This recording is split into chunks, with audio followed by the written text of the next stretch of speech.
الشیطان الرجیم بسم اللہ الرحمن الرحیم یخادعون اللہ والذین آمنوا وما یخدعون الا انفسهم وما یشعرون۔ وہ اللہ اور ایمان والوں کو دھوکہ دینا چاہتے ہیں اور حقیقت میں وہ اپنے آپ کو دھوکہ دے رہے ہیں لیکن شعور نہیں رکھتے۔ عزیز طلبہ السلام علیکم۔ ابھی آپ کے سامنے آیت نمبر 9 سورہ البقرہ تلاوت کی گئی اور آپ نے ترجمہ بھی سماعت فرمایا۔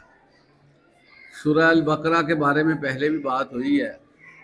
قرآن مجید کے نمبرز کے لحاظ سے یہ دوسری سورہ ہے اور سب سے بڑی سورہ ہے۔ اس سورہ میں اللہ تعالیٰ نے بہت سے مضامین رکھے ہیں اور عقائد کے حوالے سے کوئی بندہ اپنا عقیدہ صحیح کرنا چاہتا ہے اور اپنے عقیدے کو یہ دیکھنا چاہتا ہے کہ میں کہاں کھڑا ہوں، تو وہ اپنا موازنہ سورہ البقرہ کے ساتھ کرے، اس کو پتہ چل جائے گا کہ یہ جو سورہ میرا عقیدہ ٹھیک ہے یا نہیں۔ ٹھیک ہو گیا؟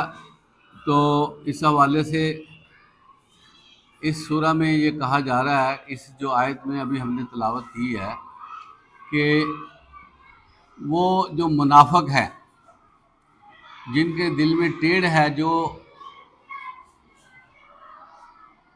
مسلمانوں کے ساتھ فراڈ کرنا چاہتے ہیں،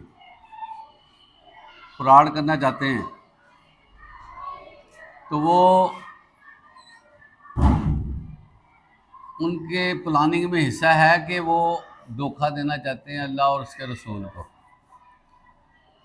اللہ تعالیٰ فرماتے ہیں کہ ان کی کارستانیاں، ان کے معاملات سے اللہ تعالیٰ آگاہ ہے اور یہ اللہ کو دھوکہ نہیں دے سکتے اور ایمان والوں کو بھی دھوکہ نہیں دے سکتے، کیونکہ اللہ تعالیٰ ایمان والوں کی حفاظت کرتا ہے۔